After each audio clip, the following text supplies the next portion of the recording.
Hi, my name is Amelia Nagoski, and I am the author of the New York Times bestselling Burnout, The Secret to Unlocking the Stress Cycle. Today, I am reacting to a video from the channel Asperger's from the Inside.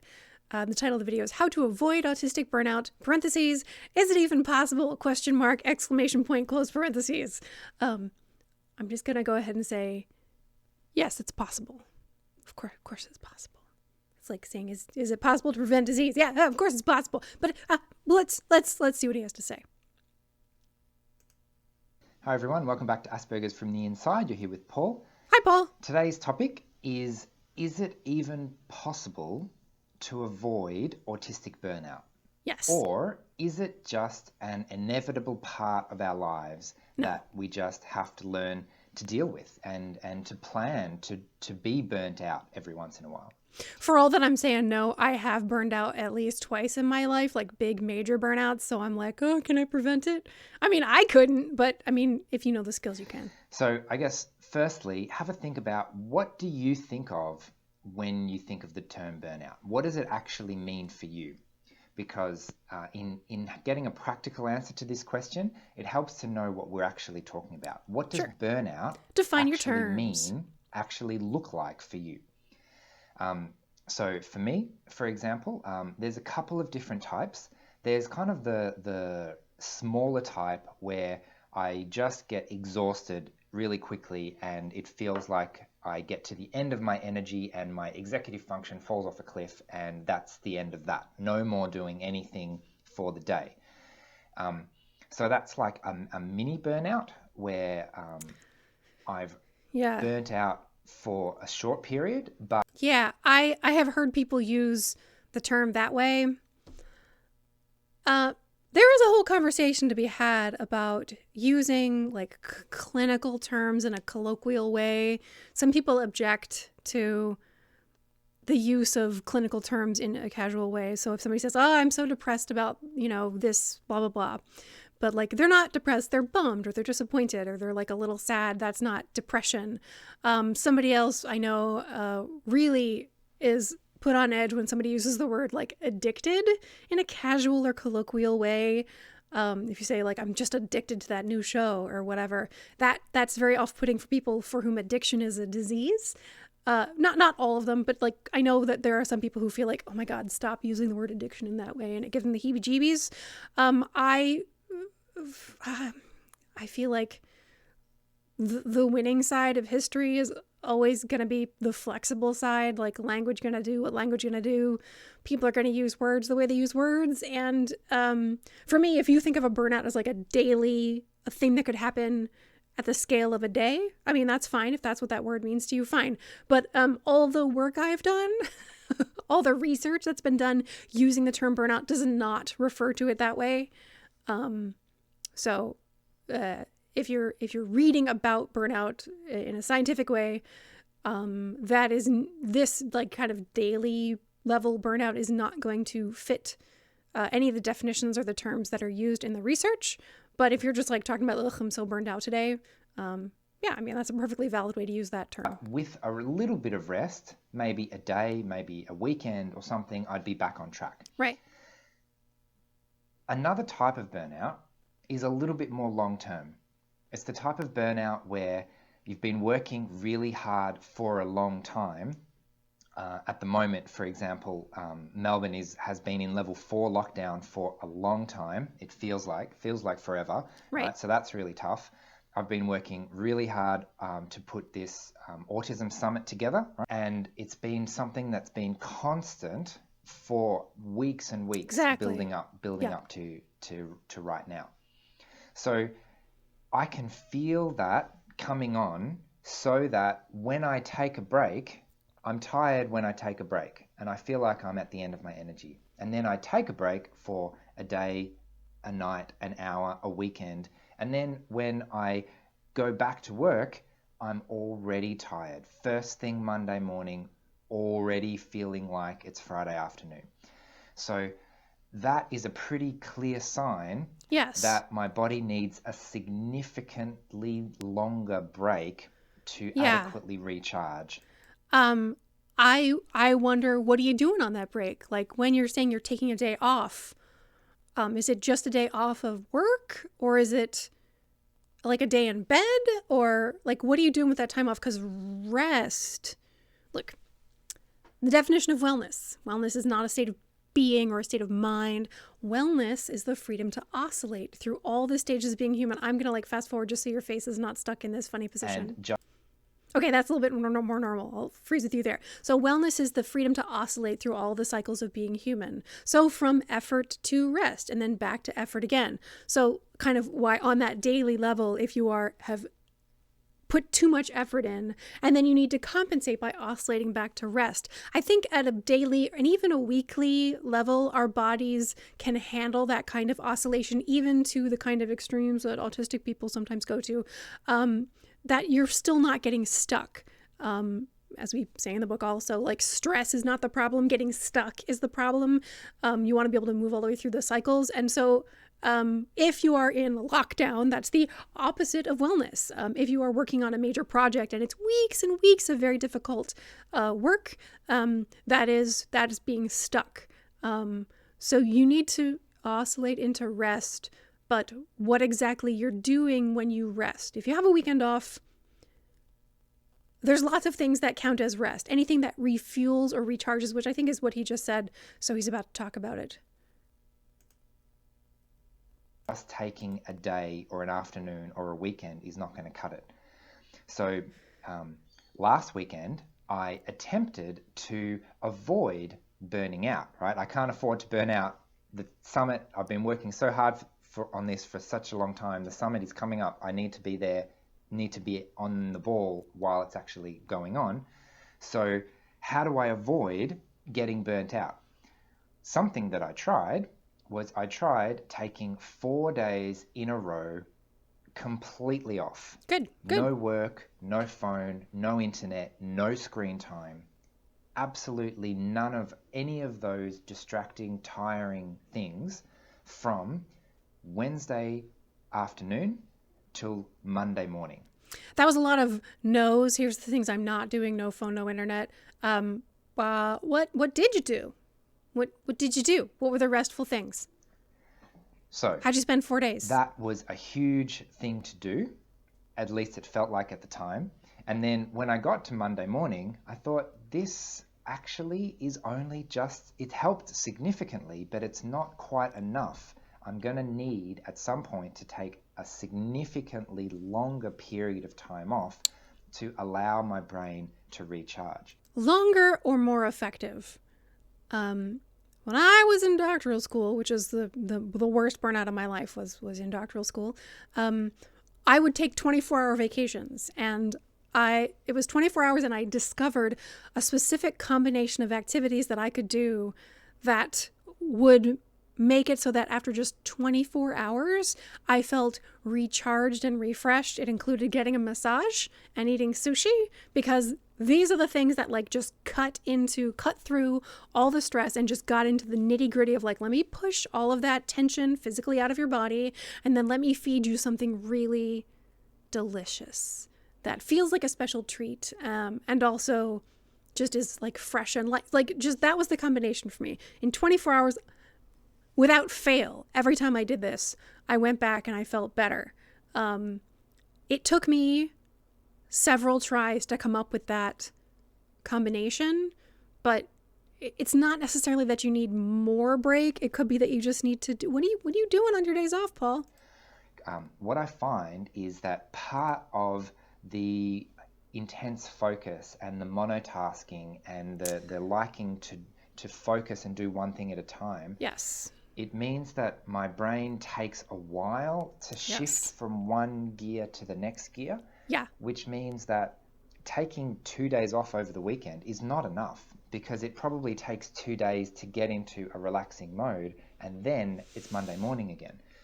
So that's why I personally need a significantly longer period of time. I guess I'm not sure what he means by a relaxing mode.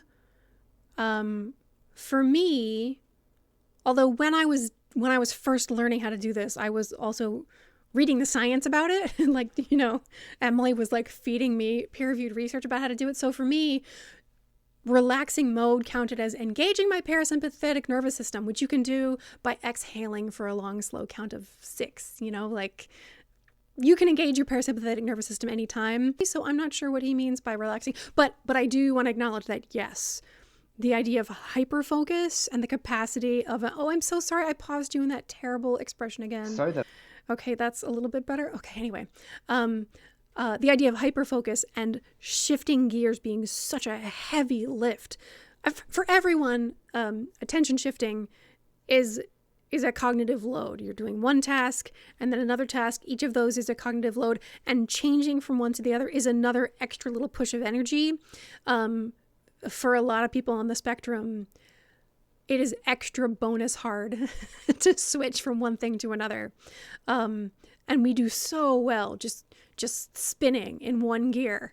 Like we could do that, it feels like forever, and then we notice that, we are starving and dehydrated and have to pee and we better go. Yeah, but so the idea of shifting tasks is one of the things that makes preventing burnout harder for autistic people than for neurotypical people. But relaxation, if you just exhale for a long, slow count of whatever feels high to you, you can change your physical state to one that's more relaxed. I can work really hard, stop, yes, spend a day or two changing gears because yes, it takes that long, and then spend a couple of days at least, if not more like a week or more than a week, to try to recharge properly and give my body the rest that it needs, that it's been asking for, that it's been threatening to burn out over because it's been building up over such a long time. Right. So, but what are you going to do during that week? What are you going to do with a week off? I believe that it's possible to avoid major burnout if we listen to our bodies. Yes. And if yes. we take... End of video. It's possible to avoid burnout if we listen to our bodies.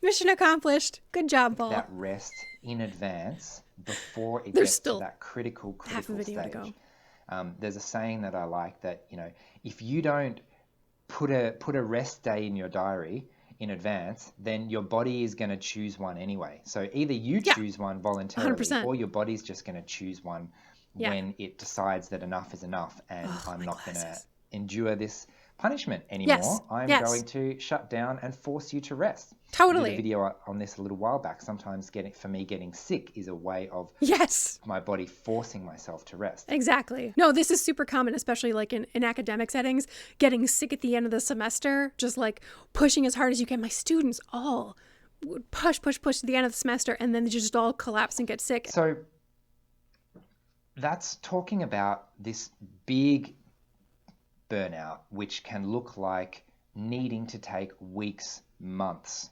off because we've just shut down. It can in extreme cases, it can look like almost like a complete mental breakdown kind of situation. Mental breakdown or physical breakdown. Who can take weeks off to recover from burnout? I mean, like, what does he mean by off? Like, what are we doing in the week off? Is it just...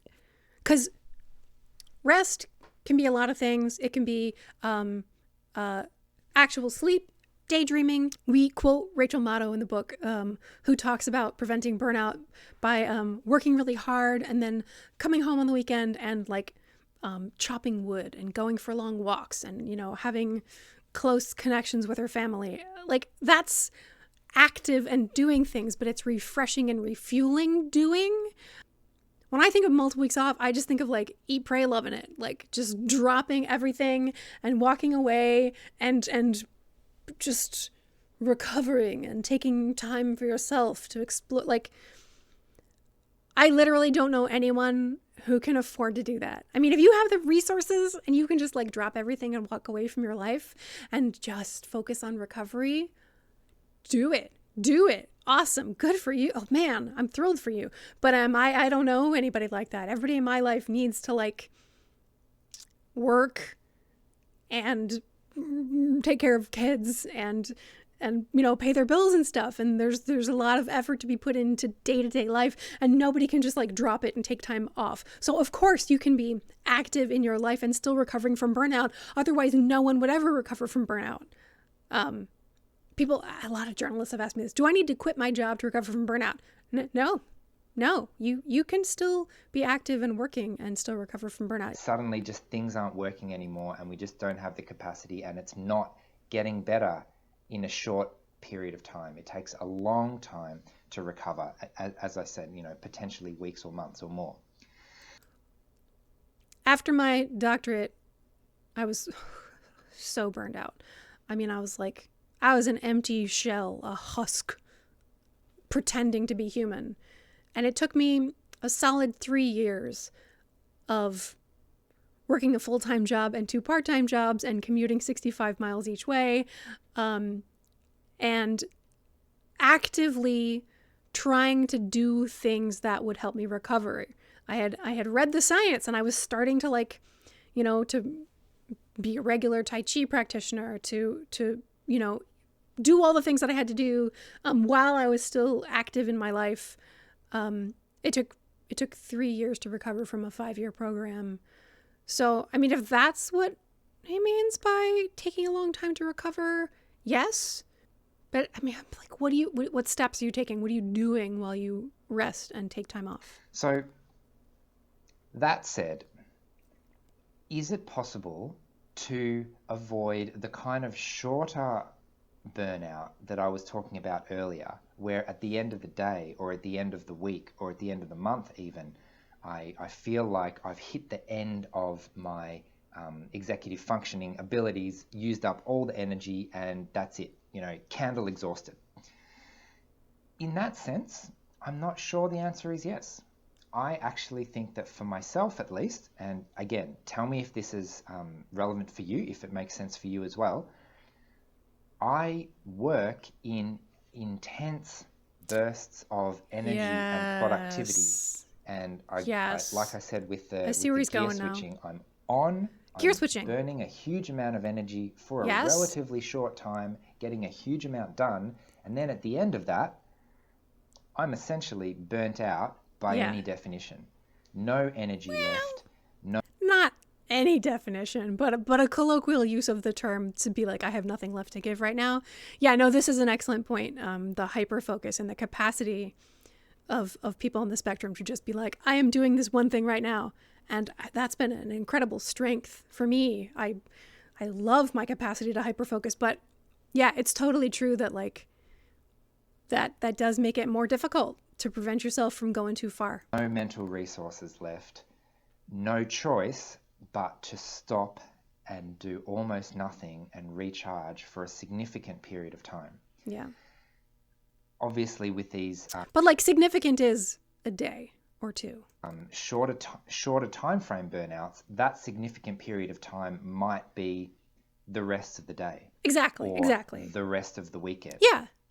Rather than the weeks and months that I was talking about. Yeah. So in a sense, that's not so much a problem. Right. It's not so much I'm burning out and I need to try and avoid burning out. Right.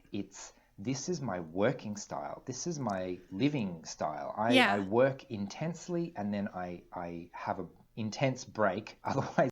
Yeah. Just like we say in the book, wellness is the freedom to oscillate. And so from effort to rest, from connection to autonomy, from cycling, stress itself is not the problem.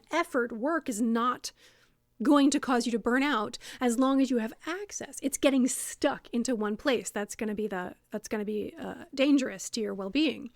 So if you are, and I think this daily or even weekly level oscillation, it is fine. It is for autistic people like us a drastic oscillation. One of the things that first alerted my healthcare providers that maybe I should be assessed for autism is the extremes of my oscillating. And yes, for me too, push, go all the way to the end, focus like a superhero and then crash was fine for me until long COVID. actually. Yeah, I relate to this hard. This is, yeah. And I think this is, again, not a problem. It's your working style. It's known as burnout. And that is like being a sprinter rather than a marathon runner or something. Right. It's not so much burning out, it's spending all of your energy very quickly. Yes. And I consider that a skill, and that I am able to put all of the energy that I would normally take in a week and spend it in a day. Yeah. With varying results depending on how well I spent it. Yeah. But no, this the idea that it's like sprinting instead of being a marathon runner, that's exactly right, because sprinters know how to push and then recover and then push and then recover, whereas marathon runners do the slow and steady thing. The other thing that occurred to me was like this oscillating is like if you do a lot of resistance training, you'll have leg day and then arm day and then leg day and arm day and then a rest day, right? For example. And it's not that on leg day you burnt out your legs and this is a clinical problem. Like your legs might be sore the next day, but you intentionally push them as hard as they can so that they can become stronger, because in the process of recovery, they heal and become stronger. And then you push them again and the whole cycle starts over and you take a rest. Like that's a strategy that can be sustainable as long as you're paying attention. Anyway, so they are some of my thoughts on what can we do to try and avoid burnout. One more thought on how we can try and avoid burnout. I find that a really useful category of a way of thinking is when I'm trying to recharge, does an activity give me energy? Yes. Or does it take energy away? Yes. That might sound overly simplistic, but hear me out why it's actually important. No, what I found is this is what I was asking about. A lot of the activities that I would be drawn to doing when I'm really tired, they might take my mind off the stress and my mind off the work, and I can zone out and de-stress and things like that. But it actually doesn't give me more energy. I'll give you some examples. Right. Things like watching TV. For me, I would sit there and I would look at a screen and I would zone out and follow the story, and then at the end, I wouldn't have more energy. I'd actually have less energy. Yeah. Another good example. Yeah. What that is, like when you zone out and just like stare at a TV, like especially really comforting shows, like The Great British Bake Off or whatever, that's numbing. And it is part of the healing process. If burnout is a wound, you need to heal the wound, but sometimes in order to speed healing along, you need to numb it so that the pain itself is not distracting you or stressing you out from the process of healing. And so numbing is not a bad thing or a waste of time. It's perfectly valid coping strategy as long as it's used in conjunction with things that are actively healing. Like you can numb it, but please also like wash it and change the bandages and stuff. You know what I'm saying? So the kind of rest that's necessary in order to recharge, rest is recharging. It's not just not doing anything, but actually like it's the opposite of effort drains you of energy, and like rest is anything that gives you energy. It might be active rest, like the wood chopping and the walking with your dogs in the woods. I used to like to do crosswords and puzzles and things on my phone, and I found that it was fun to zone out and do these little puzzles on my phone, but at the end I would be exhausted, and I wouldn't think, oh, that was refreshing, back into it. I would think, oh, that's exhausting, maybe I'll have a power nap.